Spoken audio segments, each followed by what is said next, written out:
about the way the world is.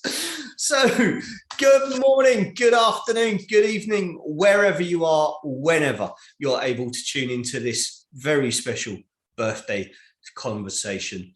And today I am going to be focusing this conversation on the way voluntary support platforms support those from our diversity community and our military community.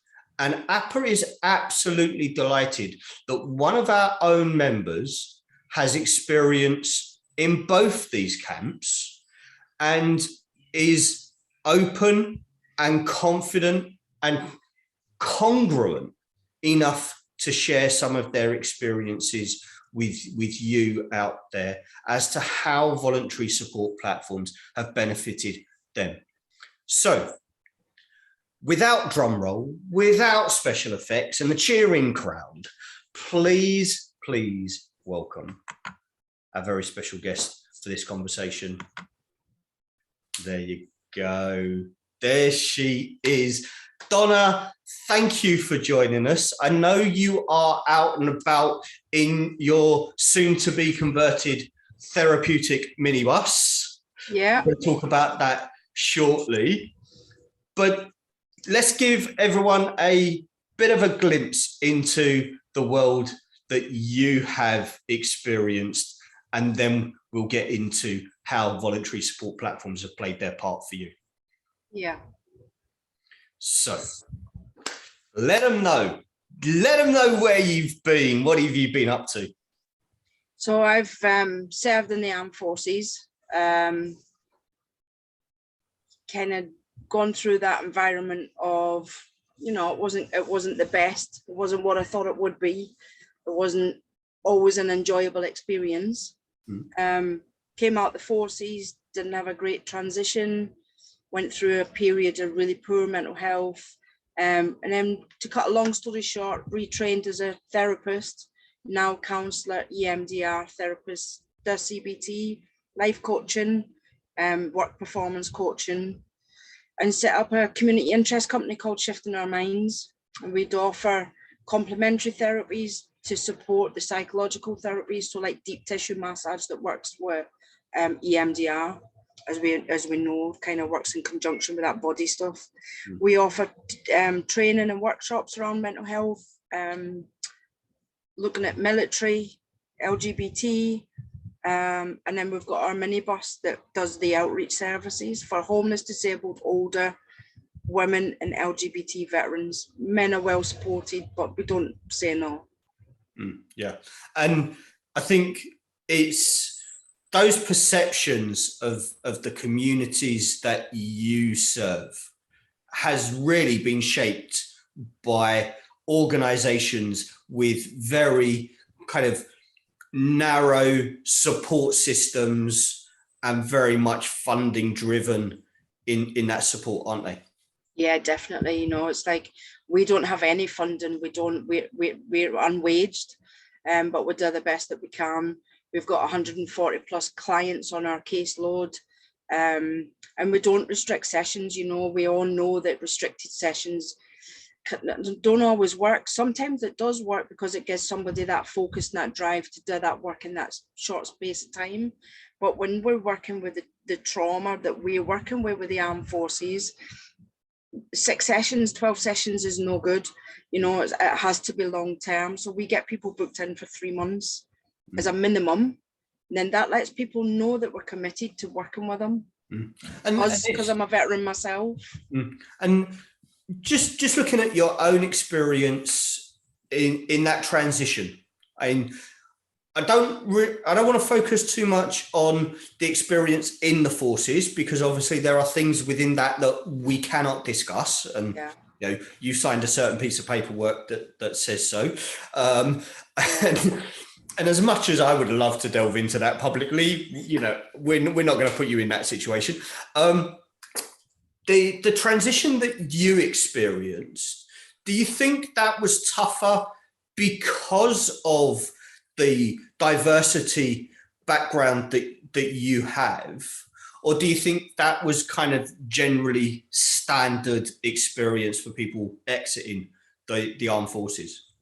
I think the experiences I had definitely shaped my transition. You know, it was like people didn't understand when I came out what that was all about. And, you know, today still a lot of people don't understand that transition. That's why we try to kind of make that difference and not just the therapies, but to put that out there. But no, when I came out, it was really hard. It was like, right, okay, you're out on Civvy Street now, and that's it. Bye. Yeah. And then Civvy Street picking up the pieces was an absolute nightmare because they didn't know what to do either. Yeah. And I think there is that perception that having had military experience, there was inevitability of difficulty in the perception of Civvy Street. Yeah. And you know, you and I have spoken in previous conversations around the transition program that APA operates and how that kind of acknowledges that there are things that you will never be able to discuss. Yeah. And what that does to the things that you can discuss and how those kind of interplay with each other. But when you look at the support that you have from the kind of the military support community, how would you gauge that first off? I think it depends very much on where you go. You know, we've got these social media platforms with veterans communities in there.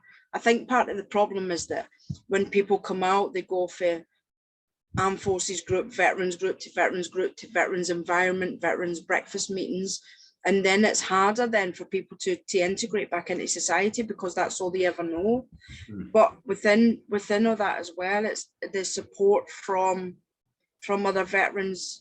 Again, that banter is there, and it kind of, sometimes it's good, sometimes it's not so good because people just kind of, it's that get on with it. It's like that almost still in the military mentality.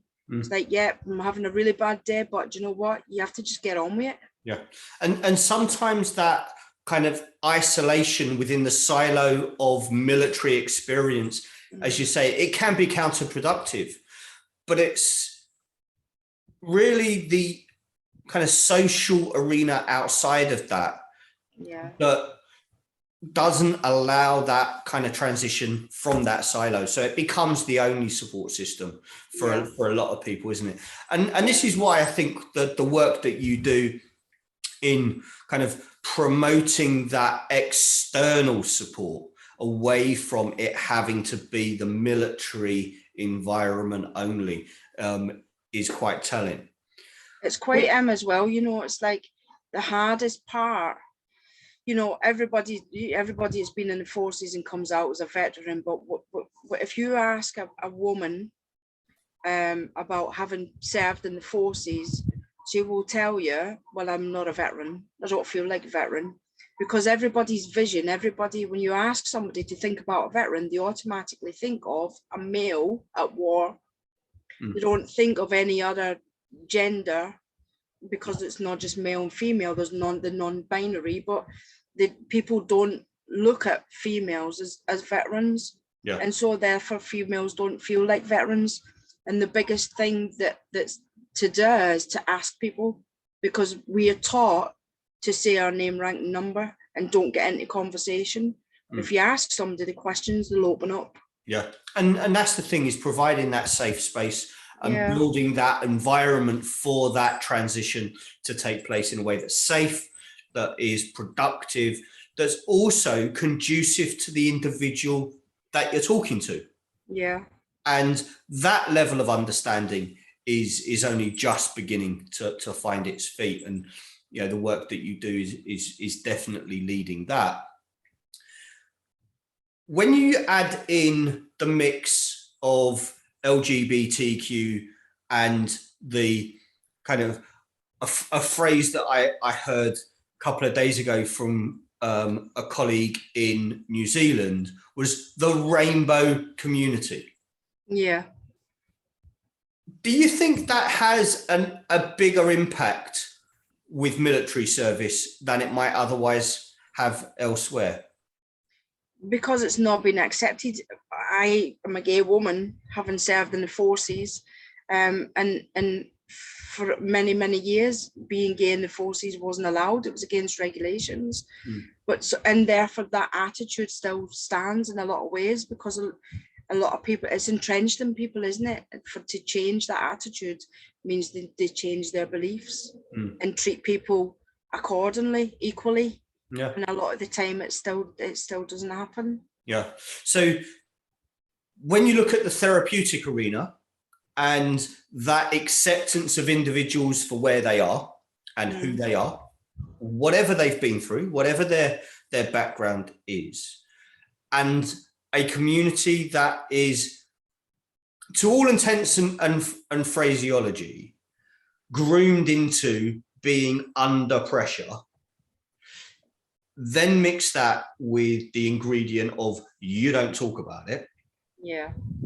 That kind of acceptance of the individual takes a long time to put in play, doesn't it? Absolutely, especially if you're a veteran as well. It's like that. It's still complying within your headspace and hiding. Yeah. You know, it takes a long time for that self-acceptance and even for that internalized homophobia or internalized transphobia to be set aside, and all that work being done on yourself. Yeah, and that almost needs to be done alongside the work around the military experience. Yeah. So you've got this kind of huge kind of wave of work being done that for a lot of professionals is difficult to kind of understand both those journeys in unison, isn't it? Yeah, you know, you're absolutely right. You know, it's obviously it's not just two issues, is it? It's there's a lot more to that, because what I find even as a veteran and providing that therapeutic space is that working with the armed forces community is like working with no other community. You know, the language that we use, the swearing that we use, the banter, the jargon, it's a totally different world, you know, and a lot of veterans will say to me that they can work with me because I get it. They don't have to explain a lot of things. I'm not saying that I'm an expert and know what everybody's experience is. I can only go by my own experience and theirs at that time. We don't have to be experts in every field, do we? But you know, it's like I haven't even got the words to say how different it is. You know, I can sit in front of a client and I won't swear right now, but it's that swearing that takes place as well, because that's one of the biggest things that happens in the armed forces, the gallows humor. That's one of the other biggest things that happens, because we use that humor to be able to manage the most horrific experience you could ever imagine. Yeah. So when you then look at the support systems that you as a professional, with all of that backdrop, you require, you know, it's almost just as the experience that you had in transition required you to have support. Now, as a therapeutic professional, that support that you need, the understanding that you've expressed for those clients, that almost has to be replicated for you as the professional. Yeah, absolutely. Yeah. So, I agree. Yeah, let's kind of delve into that just a little bit. In, you know, what's your experience of the voluntary support platforms that you've been connected with been like for you with that backdrop going on? Do you mean in regards to kind of outside APA or within IANI? Just in general, the support that you have from support platforms and your experience of how that has kind of impacted for you, just in general to begin with, and then let's look at what that was like for you, kind of once APA came into the mix. Yeah, it's been really hard. It's been difficult. It's been so lonely. Most of the time, as we all know, the therapeutic environment can be so isolating for us therapists. But for me, I have found it really isolating because people just don't get and don't understand the armed forces world. Therefore, trying to access that support for a lot of people has just been really difficult. Mm-hmm. Yeah. So you've been through that. You're a therapeutic professional before you came into the world of APA. Yeah. You've had your own challenges through transition and personal identity and everything else. You've experienced voluntary support platforms that kind of didn't understand where you were at. What's your experience with APA been? Straight from when I applied, when I put in my application form, financially as a veteran, it's been really hard, and trying to find paid work as a therapist is hard as well, unless we go into the GP services. That it didn't work for me. I couldn't fit into that environment. So before I accessed APA, financially I wasn't in a great place. So kind of put off that period of applying for professional body because I never had the finances. But when I actually spoke to APA and explained that, then there was a lot of empathy around my situation, and that I needed to be part of a professional body. I had really bad experiences with other professional bodies, and so that straight for that initial contact, I felt really accepted and comfortable. Mm-hmm. So when you go through the selection process, what was that like for you with all of that kind of hesitation around professional bodies? You have that moment of there is an acceptance, there is the empathy, but going through that process is still tough, isn't it? Yeah, it was. It's like trying to do that work that's there as well, using that reflection, but being able to do that reflection on a regular basis anyway, and being able to provide with confidence and competence what was needed. The process made it easier because of the difficult situation that I was in personally. So we get through selection. Yeah. And the kind of world of APA and the benefits around the organization kind of kick in. What was your experience with that? Again, it was great. There was no faults at all. It's like it was a smooth process that I enjoyed, and having, like submitting my assignments, and then having the conversation. It was great, not just for APA to get to know me, but for me to get to know APA. And as a support platform, where would you kind of pitch your kind of comfortability of accessing that support? And the reason that I ask this for anybody that's watching is because you've already mentioned not asking because you're groomed into not reaching out, other than name, rank, and serial number. Yeah. So having a support system in play that you've already kind of alluded to, what was it like for you to then have all of that support sat there ready and waiting for you? It's like I've come a long way on my personal and professional journey. And I know that the only way to move forward is to be able to practice what I preach. And so at the really difficult challenge in the experience that I had within the professional environment, I knew that it was easier for me to access support and ask for support because of the trust and it's like the professional friendship, if you like, that I've built up with yourselves. So I didn't find it hard at all. I didn't find it uncomfortable, because that therapeutic, it's almost like that therapeutic relationship with our clients. What we have is a therapeutic professional relationship, friendship. It's almost like that professional wraparound care and love and support. And that just gave me goosebumps. 'Cause it's so true, you know, hand on heart. Mm. I'm telling you exactly how it feels for me, and that APA support has meant the absolute world to me when we live in a world where it's hard to be accepted.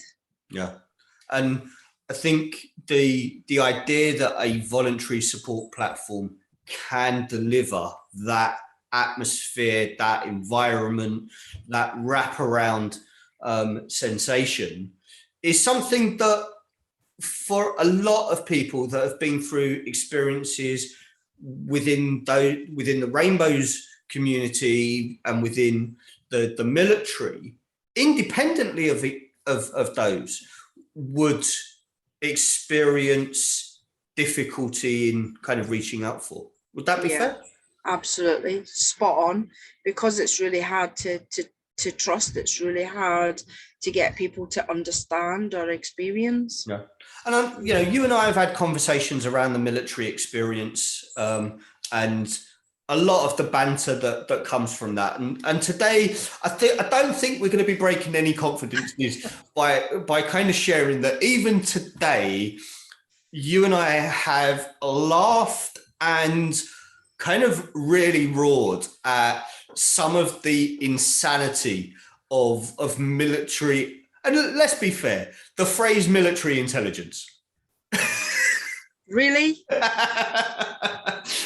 But again, I think this comes down to the breadth and kind of the range at which APA is able to allow that drift of experiences to come into play. Mm.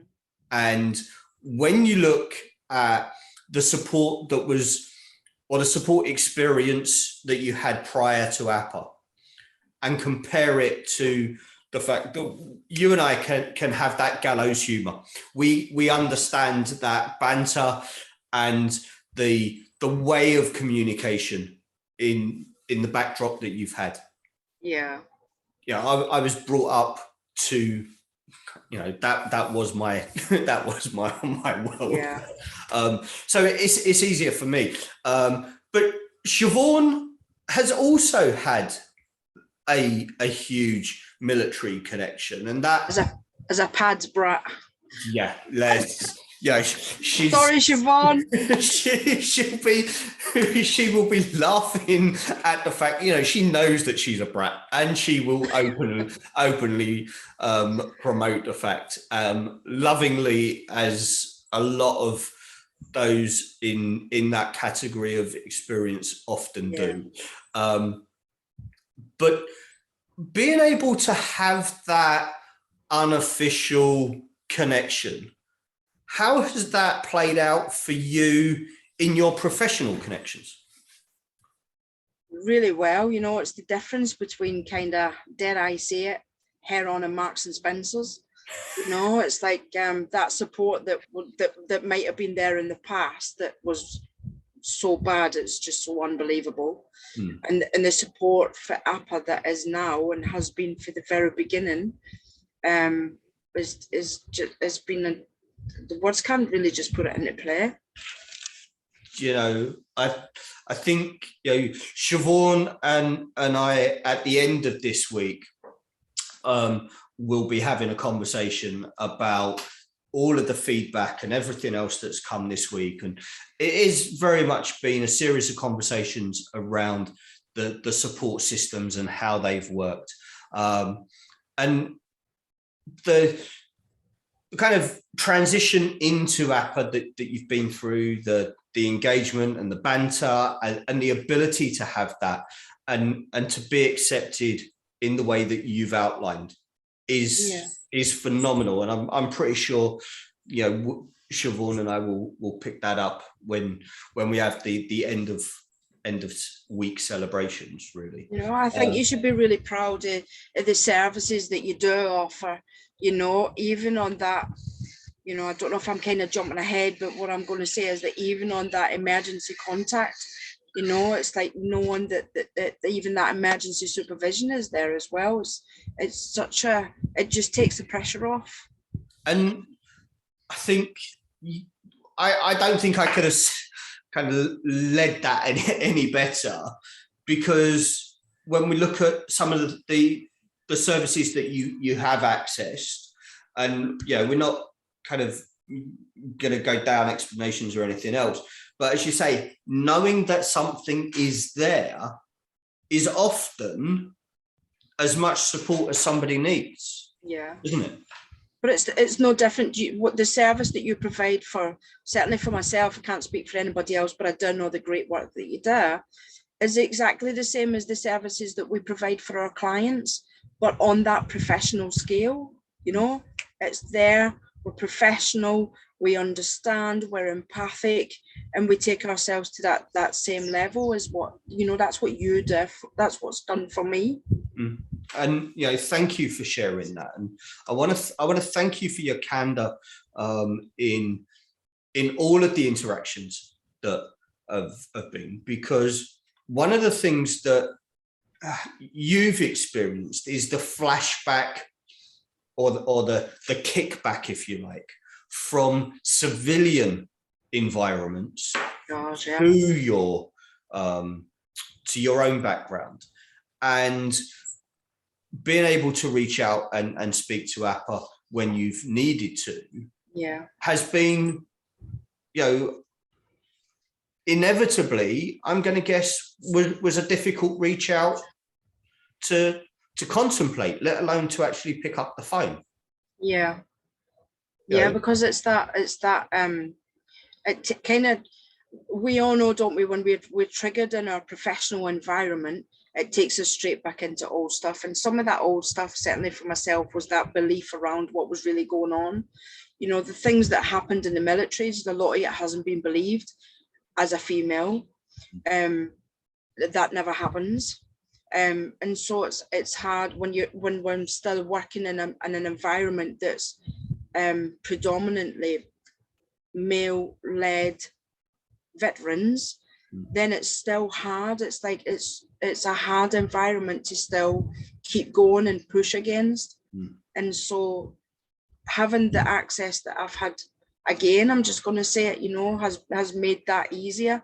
And for me to come to the decisions to be able to leave that environment, even with the support of yourselves, it's that clarification, knowing that we do a good job regardless of what we're being told for them environments. It's that the four strands that I've picked up for yourselves, the emergency supervision, that peer support for being on the group, the external complaints program that you've supported me with to be able to make that transition out of the environment that I was in.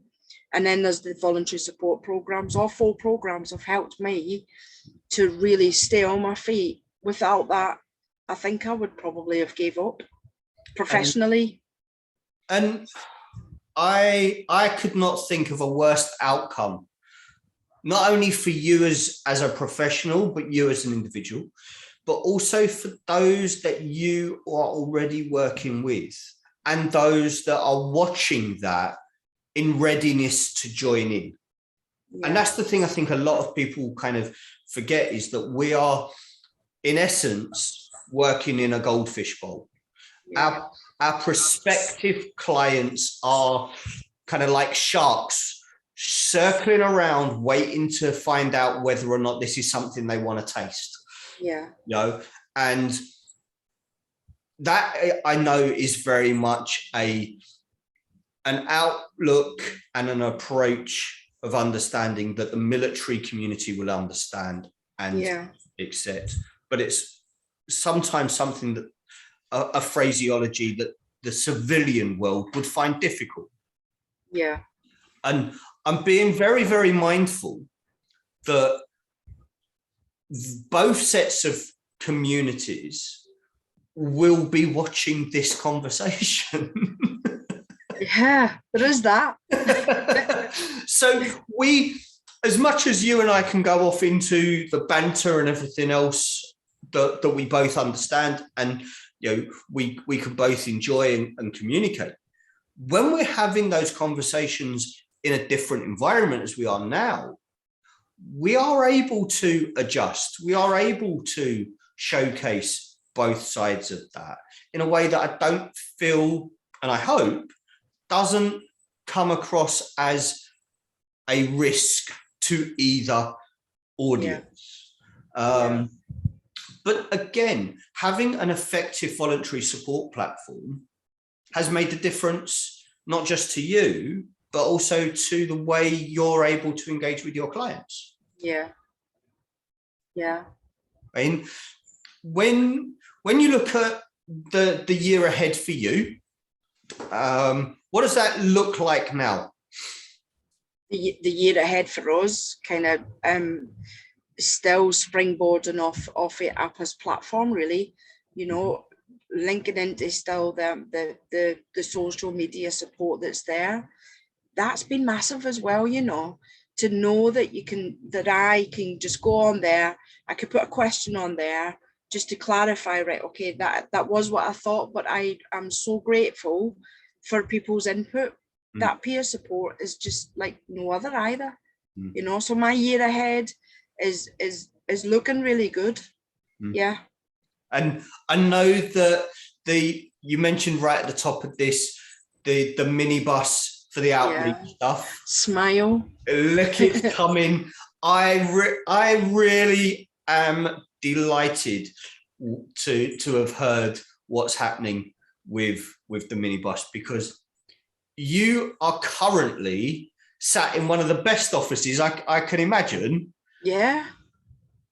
Why don't we give the audience a chance to see where you are just now? Delighted, yeah. Just bear with me then and I'll just lift you up. Okay, so we are sat on a beach, really. That is awesome. Yeah. That is absolutely amazing. It's the best office ever, isn't it? And this is the minibus. I'll just introduce you to my minibus just while I'm here.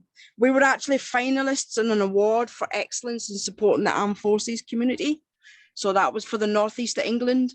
Wow, we got congratulations. You can see my kayak just sat there, obviously because I'm sat on the beach. You can't go to the beach without a kayak. It's just wrong, especially if you've got a minibus to go in. Do you know the most exciting thing about this minibus though, you know, is the fact that because of the therapies that we provide, sorry, bear with me, I'll shut the door. Because of the therapies that we provide, the windows at the back are going to have, the windows are going to be whiteboards basically, so that we can still do that therapeutic work, because it's going to be a therapeutic bus. And also the biggest thing about it as well is that it'll be a haircut service. So haircut, hot food, somewhere to sit and talk or not, just for armed forces people just to come and sit and drop in, and it might be the first point of contact for them just to start trusting and get back into society, because that's what we're about. Yeah. And one of the things that I love about the approach that you've taken to supporting the communities that you serve is that there is very much a focus on the tub rating and building that trust, building the understanding and the belief that people can achieve more than they give themselves credit for, but also often contrary to what they've been groomed into, trusting, understanding and believing. And that is phenomenal. I want to say a massive thank you for your time and sharing some of your experiences around the voluntary support platform and how effective that's been for you and the work that you do, but especially with the backdrops that you live, breathe and work with.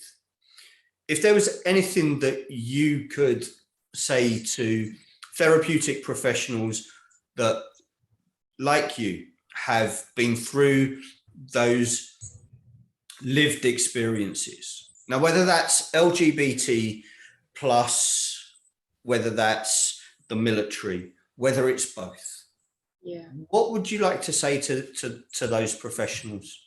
You know, it's like, you know, it doesn't matter what professional bodies are out there. It's about looking for a professional body that gives you that wrap around exactly how you would feel it accessing personal therapy, you know, accessing that support, because APA is that wraparound support that feels like you're being held as a client. And then one of the other things that I would say as well, you know, is like if you're working with military, regardless of gender, it's that asking them questions, you know, it's about, regardless of being person-centered as well. I'm a person-centered, but I'm not purist. But if we don't ask them questions, we won't get them answers. And remembering as well to say to any veteran that accesses support, you're not in the military anymore. That's the one and the biggest thing that people need to hear in order for them to start, ordering for us to accept that we're not in the military. The military will always be ingrained in us, you know. You can take the girl out the army, but you can't take the army out the girl. My wardrobe is still kind of hung up, space between my hangers. I'm still very, regimented, but I accept that and I try to change it. But that's one of the biggest things. Two of the biggest things, wrap around from APA and yourselves have been amazing support for me, so thank you. And ask direct questions of any military or LGBT that you're working with. Yeah, and it's having the confidence to go there, isn't it? Yeah, definitely. Yeah, and that can be hard for any professional who hasn't had that experience. Yeah. Number one, let's not put too fine a point on it. There are going to be things that someone that has signed the Official Secrets Act is never going to be able to discuss. No. And no confidentiality of therapy is ever going to trump that document. Totally. Yeah. And I think professionals need to understand that and work around how that operates. And again, that's something that with the work with yourself and APA, anybody that has questions about working with ex-military personnel of any of the services, and you know, we have to be clear that a lot of the ex-military perception in the wider world is British Army. Yeah. But that is not the only military service. And you know, we have to pay a huge debt of thanks to the Royal Navy. I suppose we should hold it against them though. We should also mention the Flyboys and the Flyboys Regiment. Oh. Yes, I know. I'm terribly sorry, but you know, they're part of the game too. You know, we're not worthy. Hey, look, you know, I've seen baton twirlers all over the world, and the RAF has some of the best baton twirlers in the world. You know, throwing rifles around to music without a single verbal command, that's a skill set. Keep it going, guys. We all need that morale pickup. But the services, and again, that's that kind of service banter. Yeah. You know, and we picked on military intelligence earlier on. The RAF always comes to second place to that.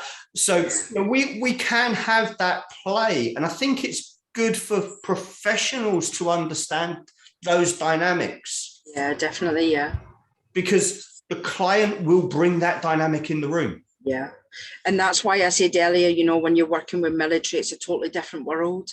As much as you hear that horrific stuff that's there, that them horrific experiences, if you like, then there will be that laughter around them horrific experience, because that's how we deal with it. Yeah. But it's about professionals being able to understand that it's not, you know, don't find it funny, but that's that coping strategy. Yeah, and it is a coping strategy. Yeah. But also, you know, we've heard experiences from ex-military personnel who have expressed that in the room, only to find that it's been misconstrued as a threat or a risk, and therefore it's been escalated, and that's broken down the confidence in engaging with therapeutic professionals. And it's a sad state of affairs that a misunderstanding of that can lead to such catastrophic outcomes for those individuals. Yeah, definitely. And I'm glad that you've touched on that, you know, because we've certainly had a lot of people that have stated the fact that it's been taken, what they have said has been taken to the point of such a risk that the police have turned up at the door, when actually it's that was their armed forces life job. And you know, it's like they don't live that life now in a lot of ways, but it's been perceived as, and totally taken out of context. We really must clarify with individuals in front of us in that moment before we do anything. And obviously us as professionals know that we take stuff to supervision anyway, don't we? But it's that point of look at it for what it is and for what people are saying. That if they're turning up to you as a veteran, they're not serving anymore. You know, so don't pose all them risks is what's being said. Yeah. And it's worth pointing out that the Home Office recently clarified that in the current incarcerated population, one of the largest professions incarcerated is ex-military. Yeah. Shelter have recently estimated that one of the largest population of homeless people by a previous profession is ex-military. Yeah. But also that the age of those individuals is much younger than we might expect. Under 25s. Yeah, because people are joining the military. So a lot of people that have joined up recently have joined up on the perception of how it used to be. And, you know, the armed forces life is amazing. You'll get off, you'll see the world, you'll be able to do all these things. But actually, when people join up, it's a totally different kettle of fish. You know, it's like that banter isn't like, you know, there as it was before. You don't get to travel the world, and a lot of places that people go end up maimed. They end up with all that psychological damage. So there's a lot of people coming out quicker than the service that they've done. Yeah. And we know, don't we, again, around the young kind of suicidal statistics as well. They're up there, aren't they? Yeah. And this is very much where I think the therapeutic sector as a whole has a massive opportunity to embrace the support that can be delivered into that arena. But it needs much more understanding of the arena itself. And when we look at why is it that we are getting younger people incarcerated, why are we getting younger people homeless? Why are we getting younger people with service experience taking their own lives? They're doing one contract. They don't have years of that community nurturing and supporting in the way that it used to. People are doing a lot less time, and the support from the military is geared towards those that have had longer service and therefore requiring less transition because they've got more experiences. Yeah. But again, as well, it's like, I think one of the things that as professionals we have to remember is that we can, because it might come into organizational procedures, etc. But what for our experience, certainly, you can offer a veteran or somebody still serving in the armed forces 6 sessions. It's not going to happen. It needs to be a long-term intervention for somebody. Yeah, and this is where that assessment of need has to be kind of worked on. It's part of the reason why BITIMO, which is APA's program for the ex-military and the blue light community, works in the way that it does, because it's putting those forensic building blocks in place so that growth and that acceptance into the therapeutic space is a lot easier. Do you think that if the overall understanding was shaped in a more realistic kind of backdrop, that your experience would have been different transitioning between military service and therapeutic service? If it was different and people outside civvies, if you like, I'm sorry, but that's kind of how it is for us, isn't it? If civvies were aware of the armed forces world, then it would be easier for us armed forces coming out and to live a life as a veteran. But when professionals don't know and don't understand, and even don't understand the language, then how can we possibly support people to live in a normal, even though it's an overrated way? How can we integrate back into society when even the people supporting us don't know how to support? But so you're right, it's like if professionals understood the armed forces world, then they would be in a better place to support. But it's that thing as well, isn't it? We can't train in every single thing that's out there, but the armed forces is one of the biggest institutionalized organizations ever. Yeah. So I guess it's having that understanding to be able to support people. Yeah. And one of the things that I like to remind people is one of the things that we have come to take advantage of that stems from one company wanting to support the military community. And I'm not sure whether even you'll be aware that the McDonald's drive-through was created to support military personnel so that they didn't have to get out of their cars in uniform when being in uniform invariably created problems. Yeah.